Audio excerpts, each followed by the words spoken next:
Hey, we're lucky to have Bergen County's own Sid Wilson with us today. He's the president of the Hispanic Association for Corporate Responsibility. Thank you for being with us today, Sid. Thank you, Carlos. Great to be here. Congratulations on your show. No, thank you very much. Can you tell us a little bit about what the HACR does?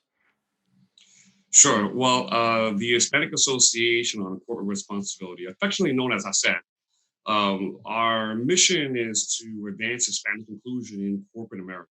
And we've been doing this for over 34 years, have been where we interact and talk to companies about what they can do to be more inclusive to Hispanics, Latinos in the areas of employment, procurement, philanthropy, and governance. That means how do we find opportunities to change the corporate culture so that it's much more inclusive at all areas, from the board of directors all the way to the front line.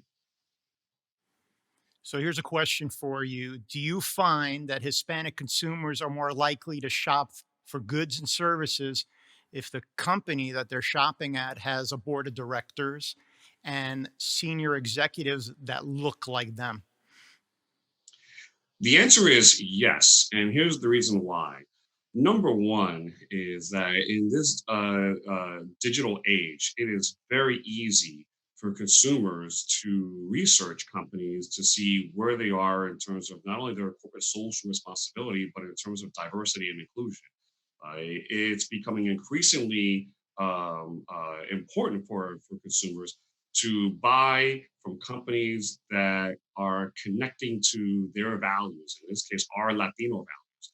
So having a board of directors and a C-suite that is diverse and have voices and those who represent our values is very important when a consumer makes that decision. And there are many organizations, including ASED and others, that also will illuminate those companies who are doing a good job and those that are still at the early stages of their diversity journey. Yeah, it's interesting, Sid. I recall a story in which I won't name the company, but it was a sporting good manufacturer that spelled Colombia, the country of Colombia, with a U. And who knows the amount of money and embarrassment that that cost that organization. But if you look at their board of directors, they really didn't have a diverse board. So that's, business 101. If you're selling something to a population, have somebody that could be the voice and give you a little bit of that cultural intelligence. And I can even add on that. I mean, I was 21 years on Wall Street before I joined.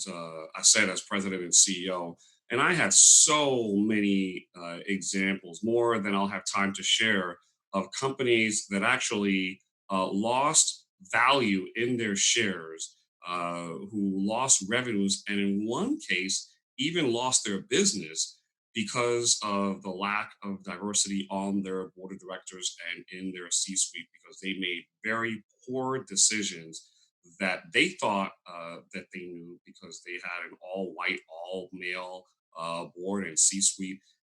And so we now know today that it's not just smart, it's not just the right thing to do, but it's also smart business. This is about business competitiveness. So companies need to recognize that that diversity and inclusion is an investment, not an expense. So, Sid, like it or not, you're a Hispanic role model.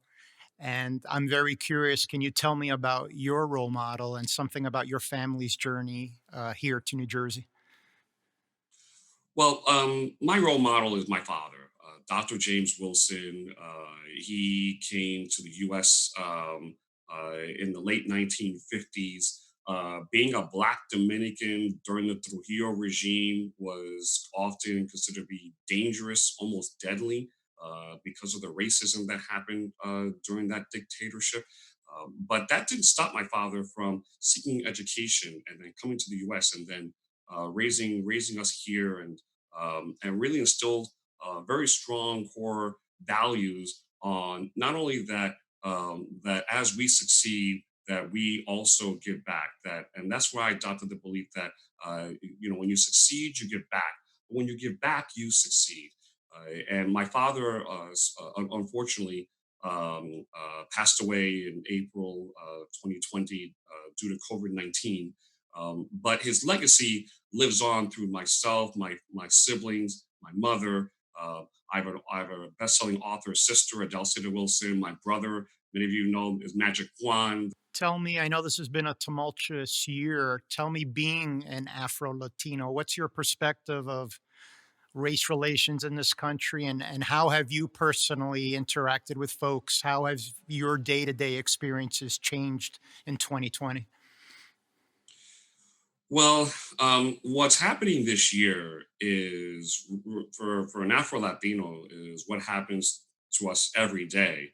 While I'm pleased to see that there's this new woke moment, and we're seeing more corporations recognize that it's not just addressing racism; it's addressing the system of racism, the system that perpetuates racism, and looking at the system from a different prism.